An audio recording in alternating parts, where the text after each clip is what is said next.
உண்மையை பேசுகிறதுல இப்போவும் அல்லாஹ் விரும்புகிறார். இது ஒரு படிப்பின உலகத்துக்கு என்னோட மக்கள் அல்லாஹ்வோட பக்கம் திரும்பணும். இலங்கையில் அண்மையில் ஏற்பட்ட அனர்த்தங்களில், பேரிடர் அனர்த்தங்களில் நாட்டின் பல பிரதேசங்கள் அழிக்கப்பட்டதாகவே நாங்கள் கூற வேண்டும். இந்த பேரிடர் அழிவில் நூற்றுக்கணக்கான உயிர்கள் மண்ணினுள் புதைந்து போயின. அதே போன்று வெள்ள அலையினில் அடைத்துச் செல்லப்பட்டன. இந்த அழிக்கப்பட்ட பிரதேசங்களில் ரம்புக் எல எனும் ஒரு கிராமம் உலக அளவில் பேசு பொருளாக மாறிவிட்டது. காரணம், அந்த கிராமம் முழுமையாக மண்ணினுள் புதையுண்டு போயின. இதன் காரணமாக இந்த கொடுமையான நிகழ்வினை உலகின் பல ஊடகங்களும் கூறுவதற்கு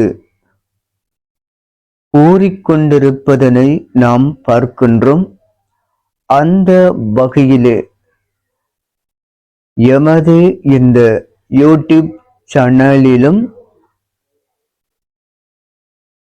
அந்த பிரதேச காணொளி ஒன்றினை இங்கு நான் தருகின்றேன். தயவு செய்து இதன் மூலம் நாங்கள் புத்துணர்ச்சி பெற வேண்டும்.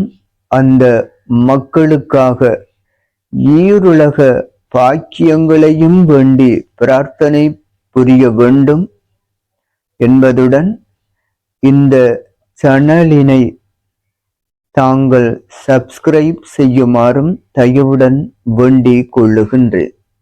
அஸ்ஸலாமு அலைக்கும். அஸ்ஸலாமு அலைக்கும் வரஹ்மத்துல்லாஹி வபரகாத்துஹு. நான் அக்கூர்ன ரம்புக்கல பகுதியிலிருந்து அதிசர் பேசுகிறேன். இந்த அனர்த்தம் உங்களுக்கு நல்லா விளங்குது. இது வெள்ளிக்கிழமை இரவு, அதாவது வெள்ளிக்கிழமைன்னு சொல்கிறது ஜும்மாவுக்கு பிறகு இங்கே கடுமையான காற்று, மழை, ஊதல் எல்லாம். அப்போ வெளியில் மிச்சம் இறங்கி கொள்ளையலாம். நான் அந்த நேரத்தில் இந்த இந்த இந்த பகுதியோடு சேர்ந்து மீசான் மதுரை தக்க வந்து அதில் நான் இருந்தேன்.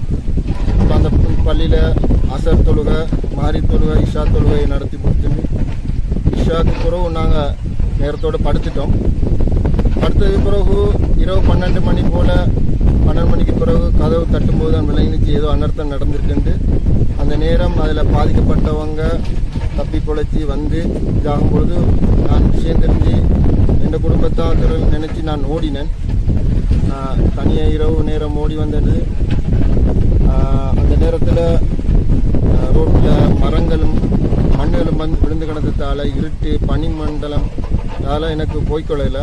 ஒரு மௌலவியும் இது சம்பந்தமான ஆட்களையும் கூட்டிகிட்டு வந்து பார்த்தேன். இந்த இடத்துல பெரிய ஒரு அனர்த்தம் நடந்திருக்கு. இரவில் பெருசாக விலங்கல்ல.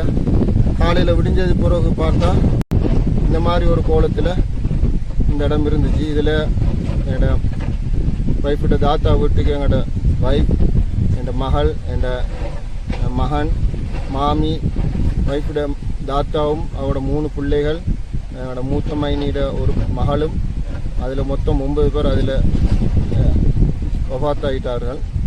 இதே நேரத்தில் இந்த ஊரில் மொத்தம் 29 பேர் வஃபாத்தாக இருக்கிறார்கள். இதில் 20 பேர்கிட்ட நாங்கள் கண்டெடுத்திருக்கிறோம். உண்மையிலே கடுமையான எங்களோட ஊரை சேர்ந்து எல்லாரும் சேர்ந்து ஒத்துழைப்போடு நாங்கள் இதை எடுத்தோம். சுருக்கமாக சொல்ல போனால் இந்த சம்பவம் நடந்து மறுநாள் அடுத்த நாளோ பெரிய அளவில் இந்த இதுகளை இது பண்ணுறதுக்கு வரல. ஏதோ எங்களால் முடிஞ்ச முயற்சியில் இதில் ஈடுபட்டு தான் இதனால் நிறைய பேர் சில ஒரு மீடியா வாசிக்கு சில பொய்கள் வதந்திகளை பேசுகிறதால எங்களோட இந்த இடத்துல மிச்சம் பேர் அதில் கொஞ்சம் கோபமாக இருக்கிறாங்க. இதனால் மீடியா மிச்சம் கொடுத்து கொள்றல. உண்மையை பேசுகிறதுல இப்போவும் அல்லாஹ் விரும்புகிறேன். இது ஒரு படிப்பின உலகத்துக்கு எங்களோட மக்கள் அல்லாஹ்வோட பக்கம் திரும்பணும். தொழுகையில் சரியான முறை டைமு நிறைவேற்றணும். இன்றைக்கு எத்தனையோ பேர் தொழுகை இல்லாமல் எத்தனையோ இருக்கிறான். கூடுதலாக எனக்கு மிக பிடிக்காத ஒரு விஷயம்தான் அதிகமான ஆட்கள் இந்த ஃபோனோட கால நேரத்தை கழிச்சு கொண்டு அல்லாஹ் மறந்து இன்றைக்கு பாவத்தில் கிடக்கிறான். இதனால் அல்லாஹ் எங்களுக்கு அடிக்கடி பல சோதனைகளை தந்தும் அந்த திருத்தங்கள் நிறைய பேர் இல்லாமல் இருக்கிறாங்க. எல்லாரும் திருந்தோணும், எல்லாரும் நல்ல சொர்க்கம் போகணும். இதில் இந்த பிள்ளைகள் எல்லாரும் வீட்டுக்கு ஒரு ஷஹீதாகப்பட்டுக்காக எல்லாரும் துவா செய்து நான் கேட்டுக்கொள்கிறேன்.